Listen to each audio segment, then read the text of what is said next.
Hello and welcome to BuzzTV's The Daily News. Welcome.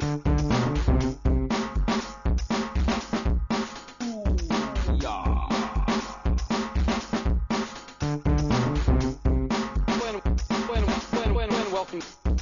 Daily News. Daily News. Hello and welcome to 3D Buzz's The Daily News for Monday, August 13th, 2007, brought to you, of course, by Side Effects Software. Today, before we even begin the news, we're going to jump right into some announcements. Matter of fact, it's not really an announcement because I already announced it the other day, but we do have a special interview for you. Live via satellite, we have an interview with Zach Parrish. Zach, thanks for being here. Good evening, Terry. So, you pretty much have the floor. Why don't you go ahead and explain the concept and the origin of this idea?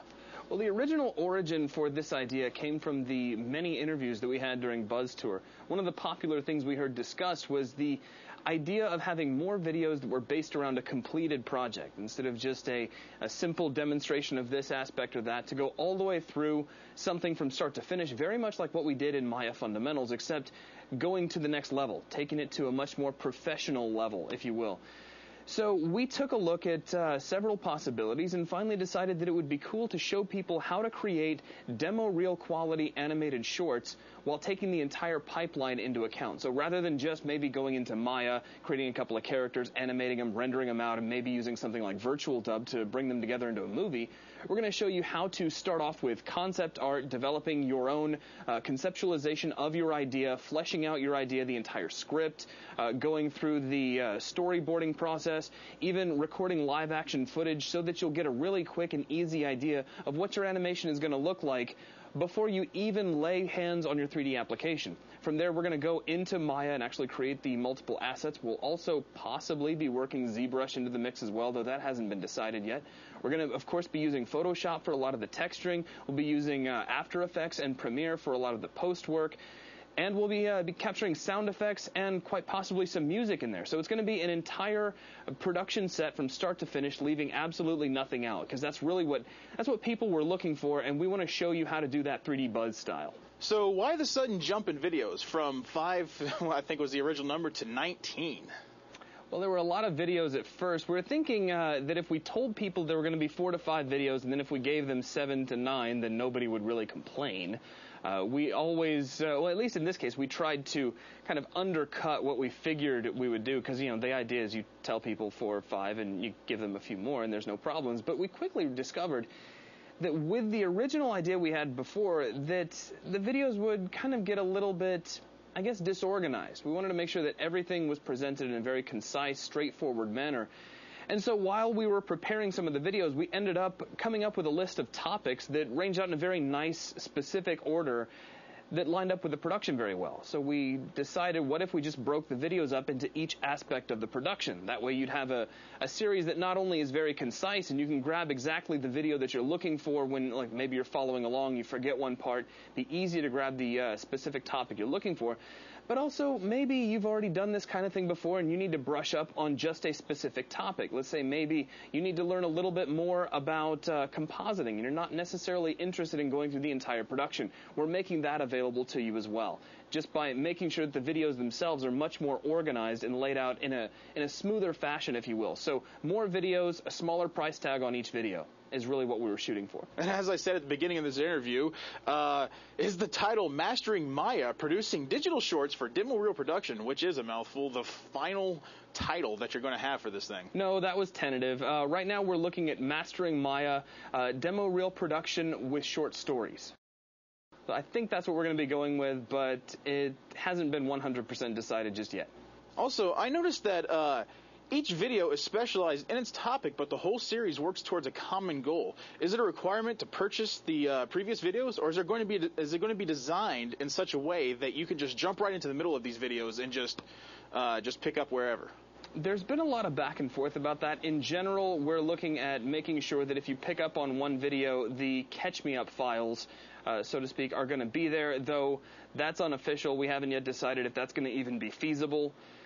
Though it does make the most sense in this particular case, especially if we do want to set up a situation where somebody could just follow along, say with the compositing videos, they would need the frames from the previous renders on hand so that they can follow along with those lessons. So wherever it is most pertinent, we will be including the original files.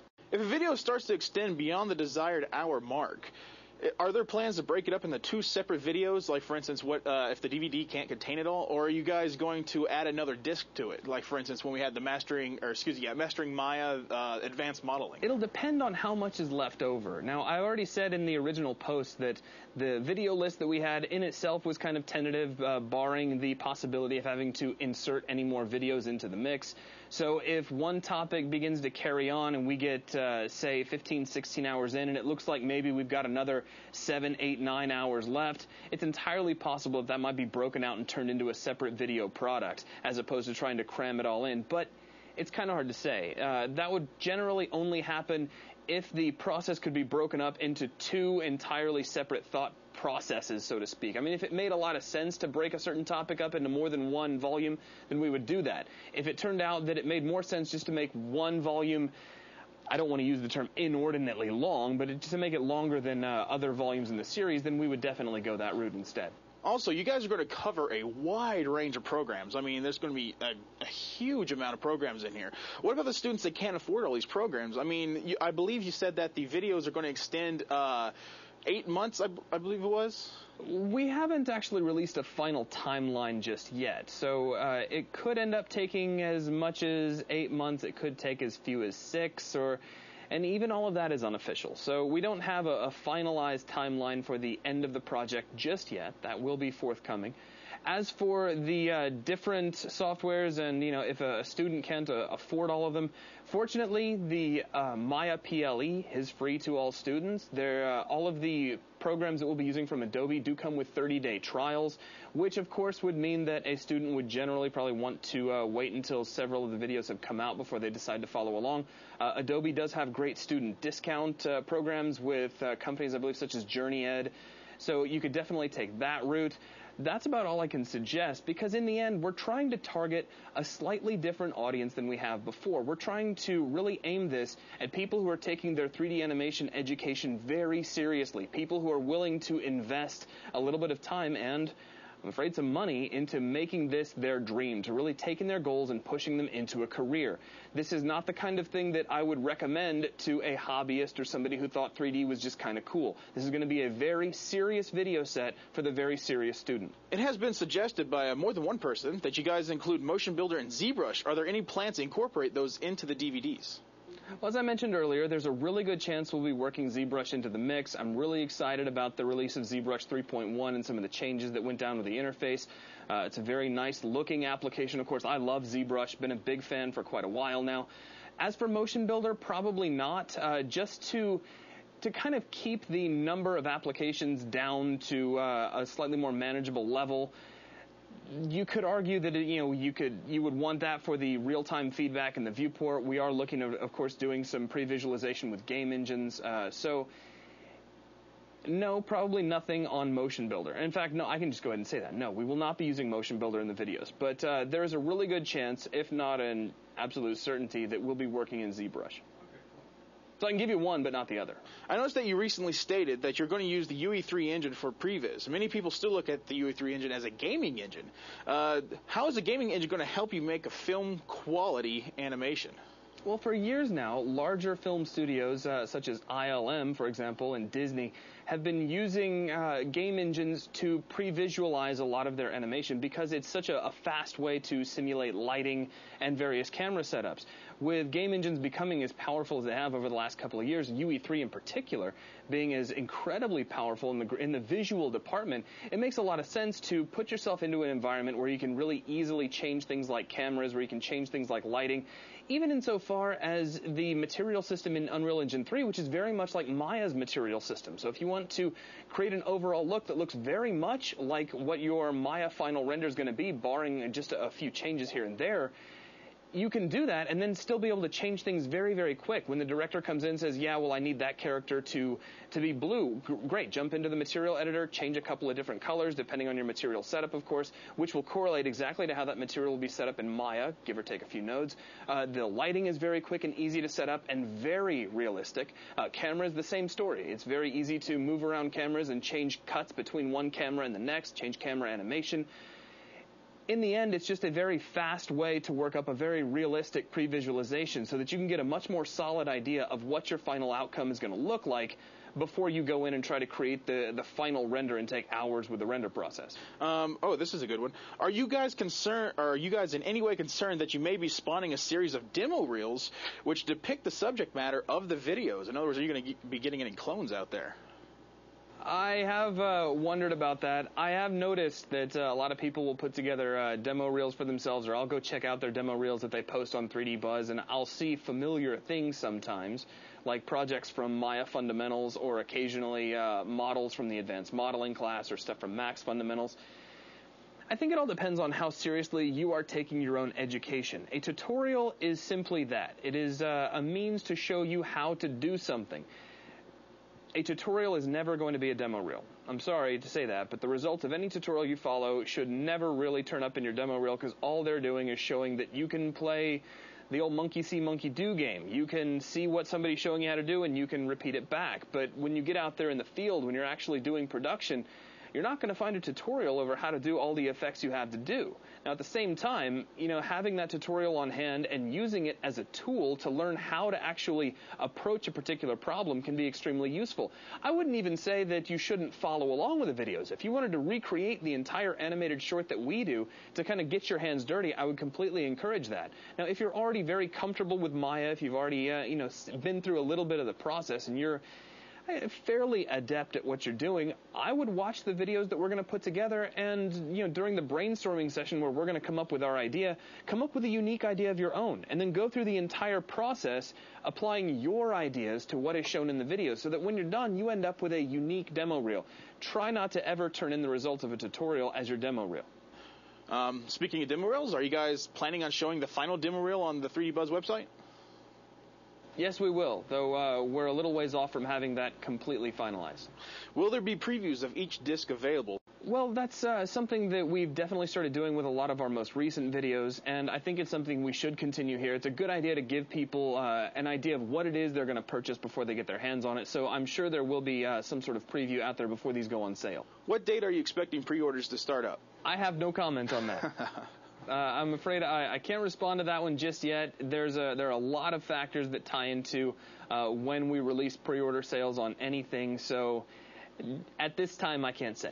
You obviously get a good deal when you pre-order, and you save around $600 compared to, because, there's no telling how many videos this is going to go. Yep. So I believe it's like $250 now? Actually. After we sat down and really laid the videos out, now I know in my original post that we had said $250.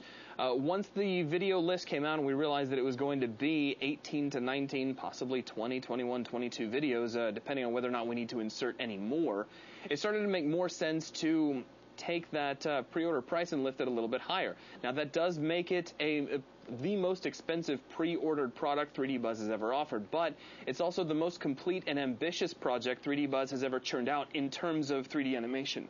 So it makes a lot of sense for it to kind of cater to those who are taking their education a bit more seriously. And in the end, you're still saving a lot of money, because even if we come in at just the number of videos that we've projected, the pre-order price means that you save $650 over somebody who ends up having to buy it all in separate volume. So are the shipping costs included in that? No, it does not. That is partial. Actually, it's completely, because we are having to send you 19 different packages.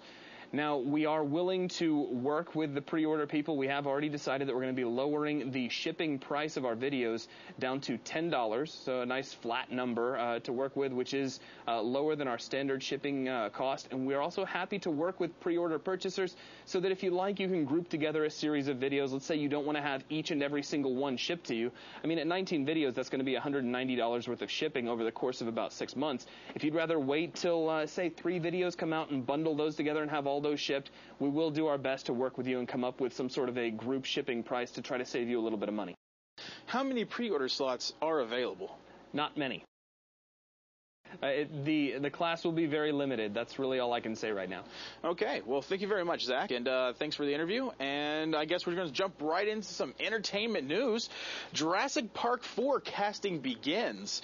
Casting began this weekend for Jurassic Park 4, which will film in Hawaii later this year. Laura Dern confirmed her reprisal of Dr. Ellie Sattler. Sam Neill will not return, which is probably smart of him, being that Jurassic Park 3 blew really bad. A strong, almost confirmed rumor, makes me sad, is that the movie will be about the government that has trained dinosaurs to carry weapons and use them for battle purposes. Kind of reminds me of Dino Saucers and Dino Riders. Actually, that'd be kind of cool. Anyway, moving on, G.I. Joe director has been drafted. Word has leaked out about who will direct the live-action feature film version of G.I. Joe. IGN has been informed that Steven Sommers, the director behind the first two Mummy films as well as Van Helsing, has been hired to helm the Lorenzo di Bonaventura production of Paramount DreamWorks. Di Bonaventura and the studios recently struck gold with another Hasbro film project, Transformers. Now, I'm not going to say anything about Transformers because I've already said my piece about Transformers, but this guy doesn't have a good track record because the first two Mummy films I did not enjoy at all. Don't get me wrong, special effects were freaking awesome, but I did not like the films. They were kind of dumb. And Van Helsing, the same thing, had one of the best looking werewolves in film since Silver Bullet, but if you haven't seen Silver Bullet, go see it. It's a good movie. Anyway, but the movie, once again, was not very good. Moving on, Millennium acquires Conan rights. This one actually has me kind of excited here. Millennium Films has acquired the rights to make a new series of movies based on Robert E. Howard's mythical conqueror, Conan the Barbarian.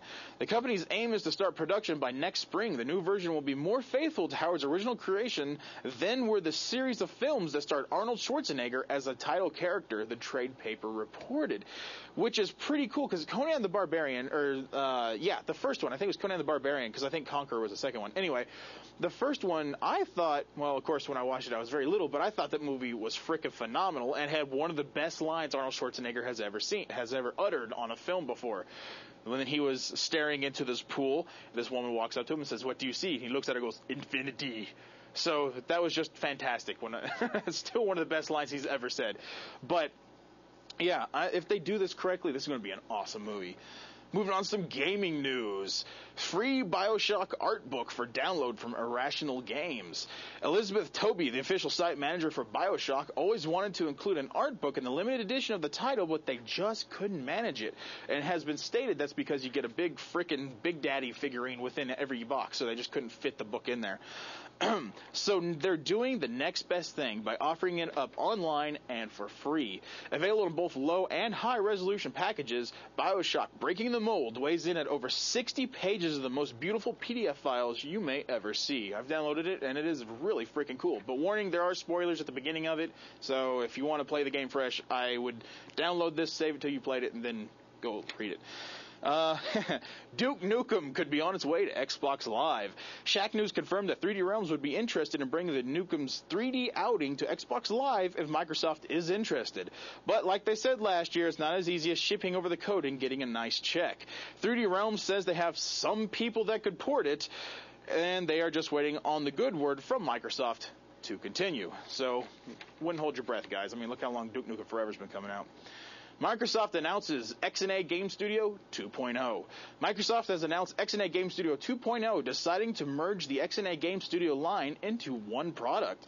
Formerly split into professional and express variations, amateur developers were working on software different than their pro counterparts. Merging the programs will rid the users of the need to relearn or retool as they become licensed XNA developers.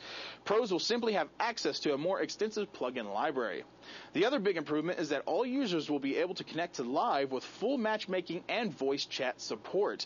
Both moves seem positive for the development platform, with a strategy not unlike that used for quite some time in graphics development software. Nintendo DS emulator released for the PSP.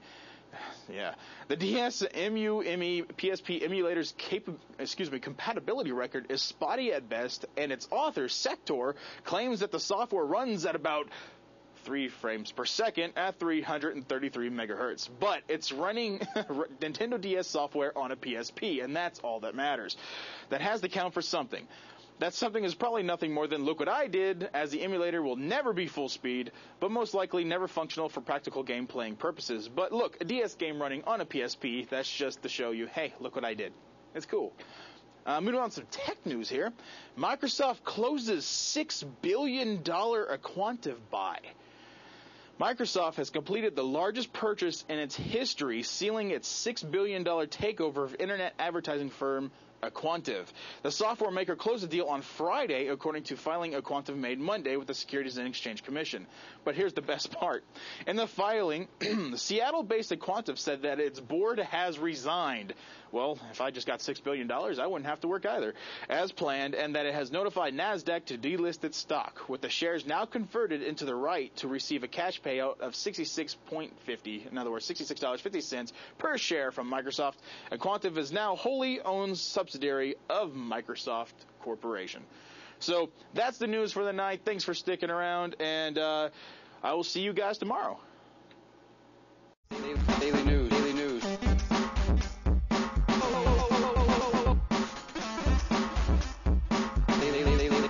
Daily news.